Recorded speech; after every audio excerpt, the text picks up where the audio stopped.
لیکا بھی نہیں جاتا، اشارے سے پڑھ لو، پڑھو ضرور، اور تم نے پھر بھی سجدہ نہ کیا۔ ان امتوں کے لیے کتنی مشکلات تھی اور تمہارے لیے کتنی آسانی ہے۔ قیامت کے دن پوچھا جائے گا، اتنی سہولتیں دی اور محمد عربی جیسا رسول دیا تم نے قدر نہ کی۔ ثم لتسألن یومئذ عن النعیم، حضرت امام باقر رضی اللہ تعالیٰ عنہ سے روایت ہے، فرمایا جس نعمت کے بارے میں قیامت کے دن پوچھا جائے گا نا، فرمایا وہ نعمت ہوگا رسول اللہ صلی اللہ علیہ وسلم، وہ حضور کی ذات ہے۔ تم کو ہم نے رسول کریم دیے جن کی زندگی بہتر نمونہ تھی، تم نے کیا قدر کی؟ تم مغرب کے پیچھے لگے رہے، تم ان کی ٹانگیں باندھتے رہے، تم ان کے پیچھے دوڑتے رہے، تمہیں آمنہ کا نام نظر نہیں آتا تھا جس نے تمہارے لیے غار سجدہ کے نوکیلے پتھروں میں پیشانی رکھ کر کے آنسو بہائے؟ کبھی تمہیں وہ نبی بھی یاد آیا؟ کبھی اس کا خیال کیا تم نے؟ تم کن کے پیچھے بھاگتے رہے؟ تیرے صوفے ہیں فرنگی، تیرے قالی ہیں ایرانی، خون کے آنسو رلاتی ہے جوانوں کی تن آسانی، ہر کوئی مستے مئے ذوق تن آسانی ہے، تم مسلمان ہو، یہ انداز مسلمانی، حیدری فخر ہے دولت عثمانی ہے، تم کو اسلاف سے کیا نسبت روحانی ہے، وہ معزز تھے زمانے میں مسلمان ہو کر، تم خار ہوئے تارک قرآن ہو کر۔ حضرت امام راضی لکھتے ہیں کہ ثم لتسألن یومئذ عن النعیم، اس سے تخفیف شرائع بھی ہیں اور اس سے مراد قرآن بھی ہے۔ ہم نے قرآن پر عمل تمہارے لیے آسان بنا دیا۔ تم نے کہاں تک قرآن پہ عمل کیا؟ تم نے قرآن کو صرف تعویذ گنڈوں کے لیے رکھا؟ تم نے قرآن کو صرف کچہری میں سر پہ اٹھانے کے لیے رکھا؟ جب کوئی شخص مر گیا تو صرف اس کے ایصال ثواب کے لیے قرآن کو پڑھا؟ تم نے دکان اور گھر میں برکت کے لیے قرآن کھولا؟ یہ ساری برکتیں قرآن کے دامن سے ہیں، لیکن کیا قرآن کے نزول کا مقصد یہ تھا؟ بڑی خوبصورت شاعر مشرق نے بات کی، ایک بار کہتا بندے صوفی و ملا اسیری، حیاتت حکمت قرآن گیری، بآیاتش ترا کار جزی میں کیا یاسی نے او آساں بمیر، کا تو جاہل صوفی اور کاہل ملا کے ایسے پھندے میں پھنسا کہ قرآن سے زندگی تلاش نہیں کی۔ قرآن کی آیتوں سے تجھے صرف اتنا سروکار رہا، جب تیرے بوڑھے کی روح اٹک گئی تو تو سورہ یاسین لے کے بیٹھ گیا کہ اس کی روح آسانی سے نکل جائے۔ اقبال کہتا ہے اس میں کوئی شک نہیں ہے کہ اس کی روح آسانی سے نکل گئی، لیکن افسوس کا پہلو یہ ہے کہ تو نے قرآن سے بھی مرنا ہی سیکھا۔ جس قرآن سے تو نے مرنا سیکھا کاش اس سے جینا بھی سیکھ لیا ہوگا۔ تو نے قرآن سے بھی مرنے کی راہیں تلاش کی، اس کا لفظ لفظ حیات آفری تھا، اس کا حرف حرف زندگی بخش تھا، اس کی ایک ایک آیت نور افزا تھی، زندگی کا سارا حسن، سارا جمال اور سارے اجالے اس قرآن کے دامن میں تھے، لیکن تو نے قرآن سے بھی مرنا ہی سیکھا، کاش قرآن سے تو نے جینا بھی سیکھ لیا ہوتا۔ کتاب زندہ قرآن حکیم، حکمت او لا یزالستو قدیم، گر تمی خواہی مسلمان زیستن، نیست ممکن جز بقرآن زیستن۔ مولا کائنات حضرت المرتضیٰ فرماتے ہیں، حضرت امام ترمذی نے اس حدیث کی تخریج کی ہے، حضور قرب قیامت کے فتنوں کا تذکرہ کرتے تھے، جب بارش کی طرح فتنے اتریں گے، ہر روز فتنے ہی فتنے، فرمایا کہ بڑے فتنے نازل ہوں گے، اس کی حضور سے بچنے کی صورت کیا؟ فرمایا اللہ کی کتاب قرآن مجید، جو اس کتاب سے جڑ جائے گا وہ فلاح پا جائے گا۔ آئیے قرآن سے جوڑیں اور سنو اپنے محبوب کا فرمان۔ حضور فرمایا کہ قرآن اللہ کی رسی ہے، حبل ممدود من السماء الی الارض، اور پھر ایک حدیث سنیے جھوم جائیے، فرمایا اس رسی کا ایک سرا تمہارے ہاتھ میں ہے، دوسرا سرا تمہارے رب کے ہاتھ میں ہے۔ فرمایا اگر تمہارا اللہ سے باتیں کرنے کو جی چاہے تو قرآن کھول کے بیٹھ جائے گا۔ حضرت سہل بن عبداللہ تستری جنگل میں رہتے تھے، کوئی شخص ان کو ملنے کے لیے گئے، کہا حضرت اس جنگل میں رہتے اور ذرا شہر کی رنگینیاں بھی دیکھو، اور کہاں جنگل میں رہتے ہو، کہاں ڈیرے لگائے ہو، آپ آؤ شہر میں، لوگوں کو ملو، تمہارے مزاج کے لوگ بھی تمہیں ملیں گے، یہاں تنہائی میں دن راتیں کیسے کاٹتے؟ حضرت سہل بن عبداللہ فرمانے لگے تمہیں کس نے کہا کہ میں تنہا رہتا ہوں؟ انہوں نے کہا ہم خود دیکھا کہ آپ تنہا رہ رہے ہیں۔ فرمایا نہیں، جب میرا اس کی باتیں سننے کو جی چاہتا ہے تو میں قرآن کھول کے بیٹھ جاتا ہوں، اور جب اس سے باتیں کرنے کو جی چاہتا ہے تو نماز کے لیے کھڑا ہو جاتا ہوں، کبھی اپنی سناتا رہتا ہوں، کبھی اس کی سنتا رہتا ہوں۔ تمہیں کس نے کہا کہ میں تنہا رہتا ہوں؟ میں تو دم دم اپنے رب کے ساتھ رہتا ہوں۔ اس دن پوچھا جائے گا کسی امت کے پاس اس کے نبی کا کوئی معجزہ اصل صورت میں موجود نہیں ہے، تورات، زبور، انجیل، صحف ابراہیم، صحف موسیٰ، تحریف پاک آ گئی۔ اگر وہ ہدایت کی راہیں تلاش کرنا بھی چاہے تو وہ چشمہ جہاں سے ہدایت ملتی ہے وہ سوکھ گیا ہوا ہے، تحریف پاک آ گئی، تیقن سے کہہ نہیں سکتے کہ یہ اللہ کا کلام ہے یا نہیں۔ پتہ نہیں کہاں کہاں جو ہے وہ گڑبڑ کر دی گئی ہے۔ امت مسلمہ تو شکر ادا کر کہ صدیاں گزرنے کے بعد تیرے نبی کا سب سے بڑا معجزہ اب بھی تیرے پاس اصلی صورت میں موجود ہے۔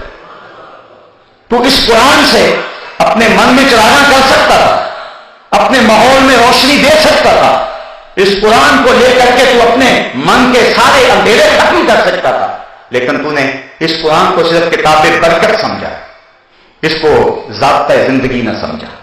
تیری کچہریوں میں قانون اور جاری رہے، تیرے گھر کے اندر علاقائی رسمیں رہے، تیری شادی کے اندر ہندوانہ رسمیں رہے، تیری زندگی کا سارا تانا بانا جو ہے وہ کوئی علاقائی رسموں سے اور کچھ تیری خواہش سے اور کچھ تو نے مغرب چب لینا شروع کر دیا۔ قرآن کو تو نے پسے پش ڈال دیا۔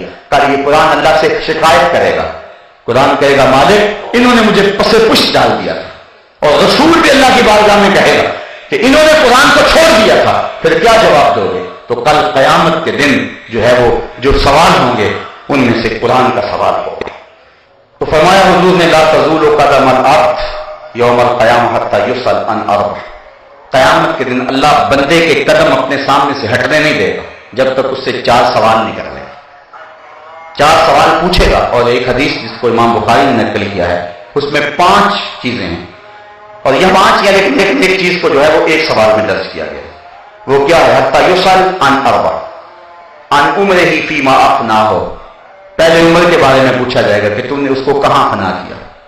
ہم نے عمر دی، تم نے چوکوں میں کھڑے ہو کے تو نہیں گزار دی، تم نے چائے والے پھٹے پہ بیٹھ کے تو نہیں گزار دی، تم نے قیمتی عمر کو حماموں پہ بیٹھ کے ضائع تو نہیں کر دیا، تم نے آوارگی کے اندر عمر کو برباد تو نہیں کر دیا۔ عمر کے بارے میں پوچھے گا، یہ میری نعمت ہے، تم نے میرے اس نعمت کی کیا قدر کی، اس نعمت کی کیا قیمت ڈالی تم نے، اس عمر کو کہاں گزارا تم نے، اس امت کو آوارگی کے ساتھ تم نے کہاں برباد کر دیا۔ ایک ایک سوال کرے گا۔ وَعَنْ شَبَابِهِ فِيمَا أَبْلَاهُ، جوانی کے بارے میں پوچھے گا۔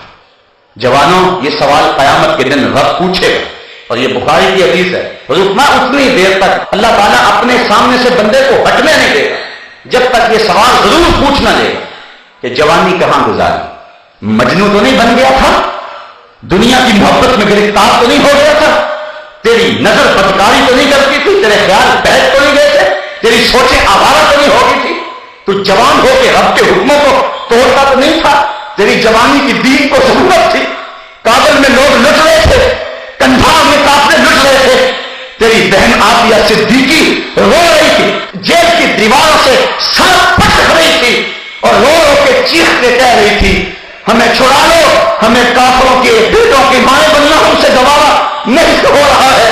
تم نے ان کی مدد کو پہنچے، تمہیں بن قاسم اور تمہیں شہادتی غوری اور تمہیں صلاح الدین ایوبی کی زندگی کا باپن اور حسن اور جمال کیوں نظر نہ آیا؟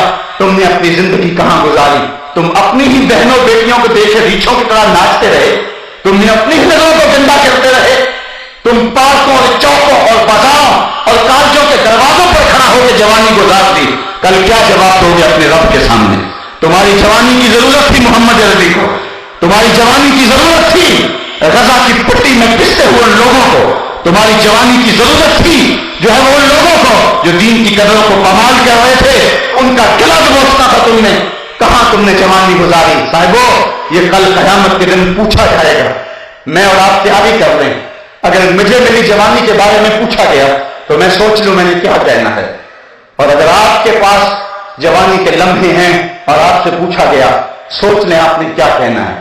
اگر آوارگی میں گزاری ہوئی تو پھر کیا جواب دیں گے، لیکن اگر جوانی کسی ڈھب کے کام پہ لگ گئے تو پھر نظریں تو جھکی ہوں گی، رب کے سامنے اٹھیں گے تو نہیں نظریں، لیکن کہیں گے مالک تیرے قرآن کی نوکری کرتے رہے، اس جوانی میں ہم نے تیرے دین کا کام کیا، اس جوانی کے اندر راہ حق کے مسافر رکھے، تو اللہ اتنی دیر تک بندے کے قدم اپنے سامنے سے ہٹنے نہیں دے گا جب تک اس کو یہ سوال نہیں کر دے گا کہ تو نے اپنی جوانی کہاں گزاری۔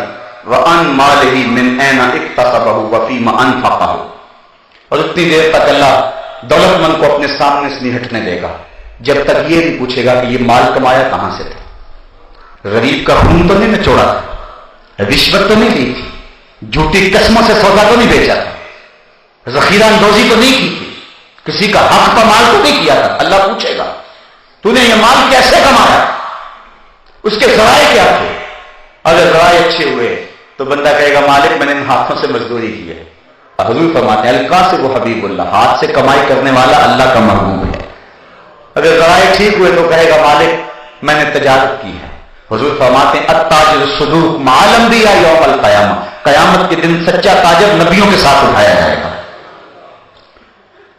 پھر چوتھا سوال وفیما انفقہ، صرف کمانا ہی کام نہیں ہے، خرچ کہاں کیا؟ اللہ تللو میں تو نہیں جا رہا. آج بڑی ڈھینگ ماری جاتی ہے میں 10 لاکھ روپیہ مری خرچ کرایا، میں نے بیٹے کی شادی کی ہے 5 لاکھ کی آتش بازی کر دی، اتنے پیسے میں نے الیکشن پہ لگا دیے، اتنے پیسے میں نے فلاں جگہ خرچ کر دی، یہ میرے کوٹھی کا گیٹ دیکھو یہ 10 لاکھ روپے کا بنا ہے. اللہ تعالیٰ فرماتا ہے یقول اخلقت مالا لبدا، سورۃ البلد ہے، کہتا میں نے بڑا مال خرچ کیا، میں نے یہاں لگا دیا، میں نے یہاں لگا دیا، اور گمان کرتا ہے کہ میرے اوپر کسی کا بس نہیں چل سکتا. اللہ فرماتا ہے کہ کوئی نظر تجھے دیکھ رہی ہے، تیرا سارا حساب لکھا جا رہا ہے. اور انسان اگر تو خود دیکھتا الم نجعل لہ عینین ولسانا وشفتین وہدیناہ النجدین، ہم نے تجھے آنکھیں نہیں دی، ہم نے تجھے ہونٹ اور زبان نہیں دیے، تو کبھی دیکھتا.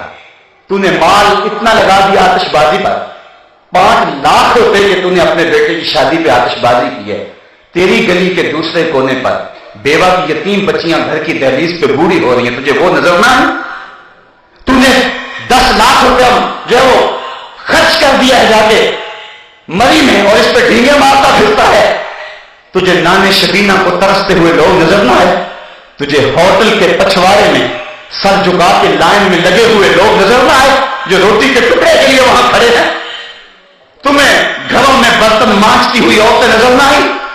تجھ کو یتیم لاچار دکھی مجبور مساکین اراملہ یہ نظر نہ آئے؟ تجھے عید کے دن بھی پاپڑ بیچتے بچے نظر نہ آئے؟ تو نے معصوم بچوں کو بسوں میں کنڈکٹروں کے دھکے کھاتے ہوئے پانی بیچتے ہوئے دیکھا اور تجھے اس کا خیال نہ آیا؟ تجھے عید کے دن بھی غبارے بیچتے ہوئے بچے نظر نہ آئے؟ تجھے ہسپتالوں کی لاوارث وارڈوں کے اندر دوائی کے لیے ترستے تڑپتے مریض نظر نہ آئے؟ اللہ نجعل لہ عینین، تجھے کسی نے نہیں بتایا تھا، ہم نے خود آنکھیں نہیں دی تمہیں. ولسانا وشفتین، تجھے زبان بھی دی تھی، چل خود نہیں کر سکتا کسی کو تو کہہ سکتا، کسی کو تو توجہ دلا سکتا تھا. تجھے زبان دی ہے، 2 ہونٹ دیے، کیا مقصد ہے اس کا؟ تو نے برباد کر دیا. پوچھا جائے گا ان چیزوں کے بارے میں، سوال ہوگا تو نے مال کہاں خرچ کیا. عید کے دن کلیجہ پھٹتا ہے، ایک طرف ہم عید کی خوشیاں منا رہے ہوتے ہیں اور ایک طرف غریبوں کے بچے روٹ کے بیٹھے ہوتے ہیں کہ اتنے پیسے دو گے تو ہم گھر سے جائیں گے. بچے تو بچے ہوتے ہیں اور تو کھیلنے کو چاند بھی مانگ لیتے ہیں.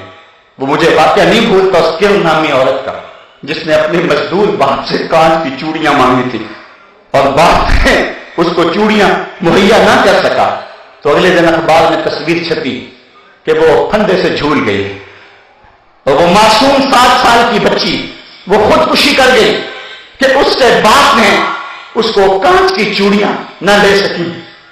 وہ کانچ کی چوڑیاں لے کر نہ دے سکا. خودکشی بڑی بری بات ہے لیکن اس پہلو پہ غور کرو کہ اس کا باپ اس کی ننھی سی آرزو پوری نہ کر سکا.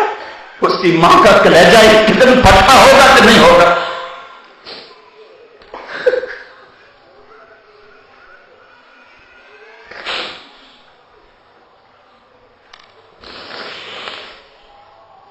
اعلی نسل کوٹھیوں میں رہنے والوں غریبوں کی جھونپڑیوں کو بھی دیکھو.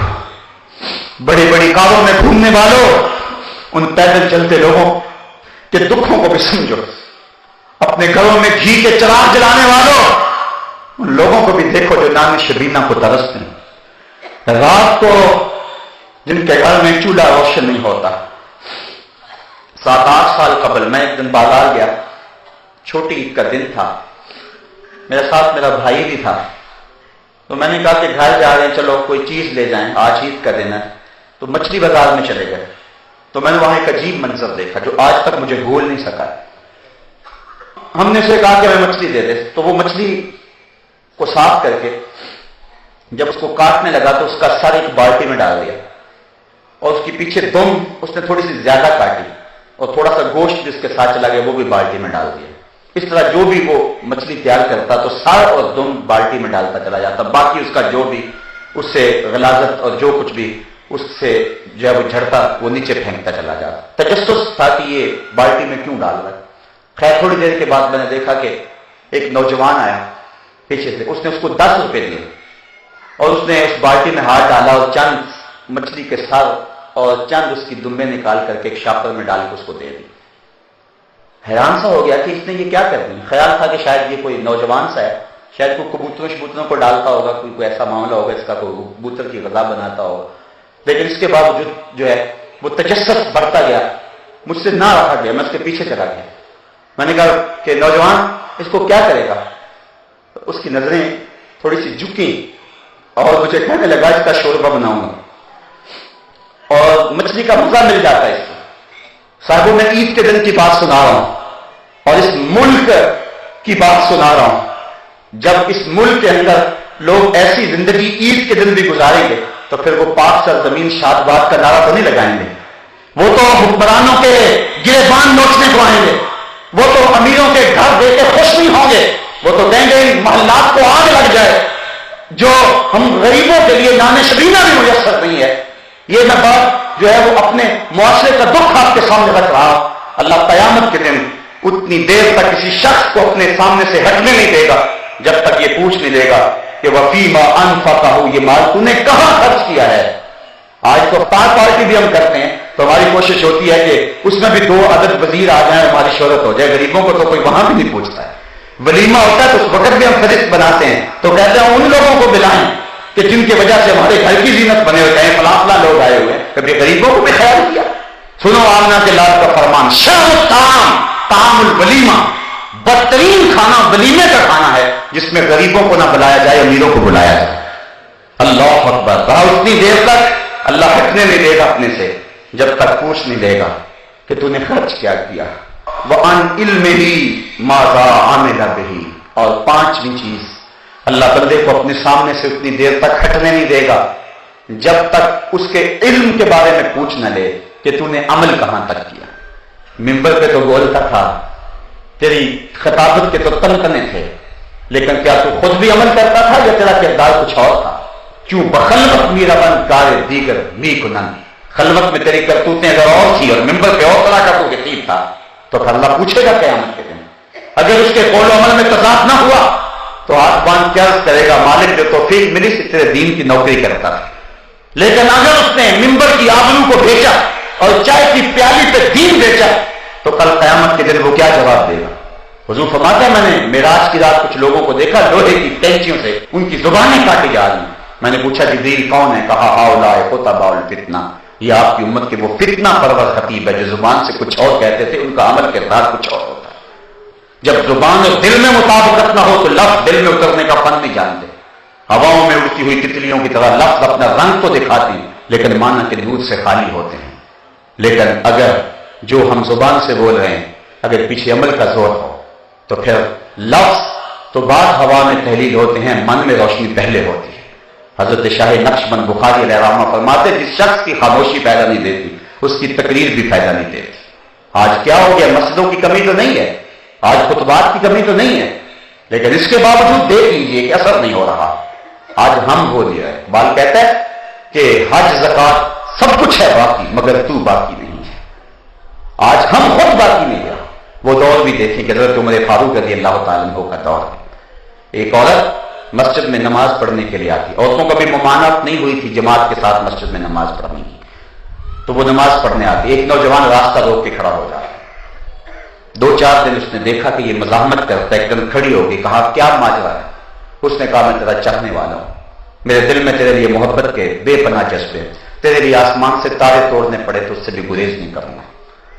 اس نے کہا کہ میری کوئی شرط نہیں، اگر تو بڑا ہی چاہنے والا ہے میرا تو ایک شرط اگر پوری کر دے پھر میں تیرے لیے حاضر ہوں۔ کہا بتاؤ؟ کہا 40 دن تک حضرت عمر کے پیچھے نمازیں پڑھ لیں، 40ویں دن کی آخری نماز کے بعد یہی ملاقات ہو۔